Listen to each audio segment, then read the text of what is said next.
আজ আমাদের গ্রামে বিশাল দৌড় প্রতিযোগিতা। আর আমি এই গ্রামের সব থেকে চালাক বাঁদর সবাইকে চ্যালেঞ্জ জানাচ্ছি। কে আছো আমার সাথে দৌড়াবে? ওই তো হাতি দাদা, ছাগল ভাই, এমনকি টিয়া পাখিও চলে এসেছে। দারুণ ব্যাপার। আমি আমার সাইকেল নিয়ে একদম রেডি। সবাই তৈরি তো? রেডি, স্টেডি, গো! ইয়াহু! আমি জিতবো, সবার আগে থাকবো। আরে, এই রাস্তাটা এমন লাগছে কেন?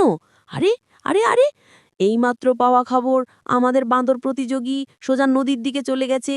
আরে ওটা তো রাস্তা না, নদী। ধপাস! আইয়ো, এই কি হলো? আমার সাইকেল তো চলছেই না। আরে, এ তো দেখছি নৌকা হয়ে গেছে। সবাই তো দেখি হাসছে, বলছে আমি নাকি সাইকেল না, নৌকা চালাচ্ছি। ঠিক আছে ঠিক আছে, আজকের ওয়াটার মাঙ্কি বিজয়ী হলাম আমি। হা হা হা হা হা হা। ভিডিওটা ভালো লাগলে লাইক আর সাবস্ক্রাইব করতে ভুলো না কিন্তু।